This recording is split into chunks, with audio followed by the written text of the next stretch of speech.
আসসালামু আলাইকুম প্রিয় নবম দশম শ্রেণীর শিক্ষার্থী বন্ধুরা, তোমরা সবাই কেমন আছো? আশা করি সবাই ভালো আছো, সুস্থ আছো। আলহামদুলিল্লাহ, আমিও ভালো আছি। বন্ধুরা, আবারও চলে আসলাম তোমাদের জন্য বাংলা দ্বিতীয় পত্রের একটা ক্লাস নিয়ে। আজকের এই ক্লাসে তোমাদের বাংলা দ্বিতীয় পত্র বইয়ের প্রথম পরিচ্ছেদ থেকে আমি অনুশীলনীর প্রশ্নের উত্তরগুলো দিতেছি। তোমাদের যাদের ভালো লাগবে তারা ক্লাসটি করবে। ভালো লাগলে অবশ্যই একটা লাইক দিতেও পারলে বন্ধুদের মাঝে শেয়ার করে দিও। চলে আছি মূল পড়ায়। বর্ণের সঙ্গে কোন ইন্দ্রিয়ের সরাসরি সম্পর্ক আছে? উত্তর চোখ। ব্রেইল পদ্ধতি ব্যবহার করে? উত্তর দৃষ্টি শক্তিহীনরা। বাংলা ভাষায় কথা বলে প্রায়? উত্তর 30 কোটি লোক। মাতৃভাষী জনসংখ্যার দিক দিয়ে বাংলা পৃথিবীর কততম ভাষা? উত্তর ষষ্ঠ।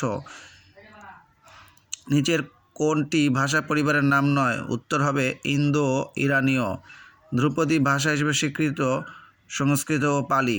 নিচের কোনটি থেকে বাংলা ভাষার জন্ম? পূর্ব ভারতীয় প্রাকৃত। বাংলা ভাষার প্রাচীন নমুনা পাওয়া যায় চর্যাপদে। বাংলা ভাষার নিজস্ব লিপি কোনটি? বাংলা। ভারতের কোন প্রদেশের অন্যতম দাপ্তরিক ভাষা বাংলা? উত্তর হবে ত্রিপুরা। শিক্ষার্থী বন্ধুরা, এখানে ক্লাসটা শেষ হলো। সবাই ভালো থাকবে, সুস্থ থাকবে। আল্লাহ হাফেজ।